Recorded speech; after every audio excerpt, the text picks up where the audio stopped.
Hey everyone, welcome back. It's Scarlett. In today's video, we're going over how to successfully create your budget in 2022. Now, there are a lot of mistakes people make, and this video is going to be going over 5 specific mistakes that you need to avoid this upcoming year to have success with your finances over this coming year. But before we begin, I'm Scarlett and I'm the founder of 38 Investing, and I help women learn about money, budgeting, personal finance, and investing so that you can have really great success with your personal finances. It's like sitting down with your nerdy friend over a cup of coffee. Now let's dive into these 5 mistakes that you must avoid this upcoming year in order to have a really successful time with your personal finances and your budget. Now, the very first step is so important, and we all fall into this no matter what. If you want to have a New Year's resolution, for example, of trying to lose weight, a lot of times you're going to find YouTube channels, you're going to find courses, you're going to spend money on home equipment. There's likely a huge list of steps that you're going to try to do all at once. When it comes to your personal finances, and if you really want to pay off your debt, invest, create side income, whatever it be, really avoid doing everything all at once. This is how people burn out. To be honest, when it comes to any small business, any side hustle, most people cannot make it over the 3-month hump. This 3-month hump is your ability to create new habits. It usually takes 90 days or more. Most people can't overcome that. In addition, one thing to really watch out for this upcoming year is the insane amount of information that you can gather to help your personal finances. What I mean is there are a ton of free printables. There are printables you can buy. There are money challenges that you could potentially do, countless books, PDFs, ebooks, audiobooks.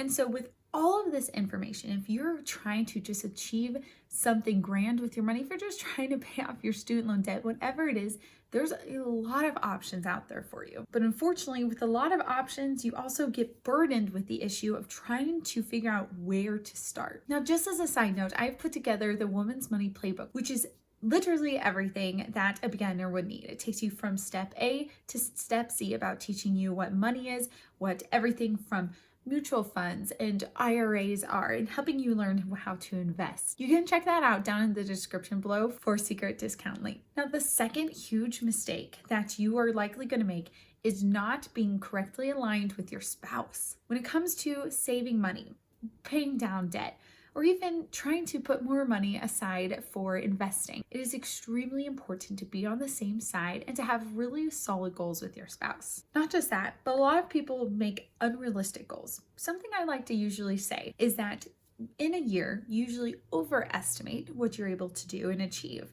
But then in 3 years, usually underestimating what you're able to do and achieve. So just make sure that you are either planning monthly budgeting meetings or simply sitting down with your spouse and planning the year ahead and trying to figure out what your personal financial goals are, how much debt you want to pay off, how much you want to invest, or maybe how much you just want to save up for a vacation. The third step ties in with the second one, and it's to make a lot of short-term goals. Now, you can always sit and visualize and think, wow, in 5 or 10 years, I would love to be able to have a vacation home or to afford lavish vacations, maybe to have your dream car. But a lot of people stop their process of trying to achieve those goals because they are just so burdened in the moment. So what I really encourage you to do this upcoming year, as you're looking at your budget and you're looking at growing your wealth, try to make a lot of short-term goals. Set aside $10 extra to this week and invest it. Or it could be start an easy money challenge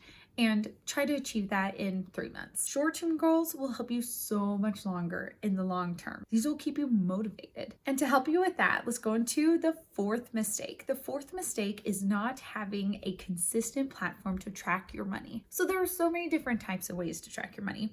There are tons of printables, workbooks, all these things that you can print out and do it by hand. There are a lot of different apps or even things like Excel that you could track your money. But to be honest, it doesn't have to be that hard. There are so many free platforms, free services, free apps that you can get that, again, cost you nothing, but actually do a ton of work for you. I'll list a few down below in the comments so you can go straight to those links, but a few that I have personally used and really liked are Personal Capital, Mint, and EveryDollar.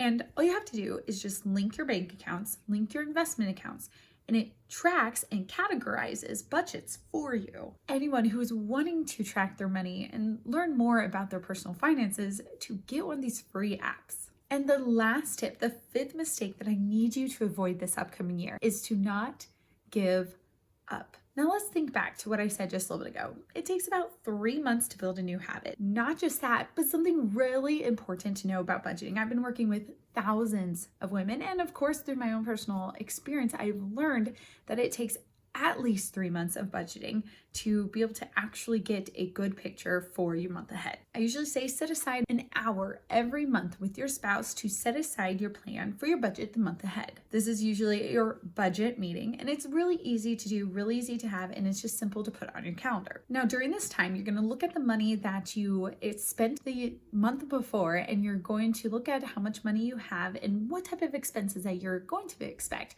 in the month ahead. With that, over a series of a few months, you're going to get better at estimating how much money is coming in and how much money is going out. After about 3 months, you're going to have a better understanding. Most people try to create a budget for 1 or 2 months and give up because it's not working, because you just can't estimate right, or you just can't stick to your budget. And honestly, the reason is you just don't understand how much money truly is coming in and coming out, your income and your expenses. Hopefully these 5 mistakes are ones that you can avoid over this upcoming year. It is such a fantastic time to hunker down and to really get a better understanding of what your personal finances are, and to just set aside a good goal for this next year for your money. If you're interested in learning more about budgeting and your own personal finances, go check out this playlist down below so you can learn more and grow your wealth.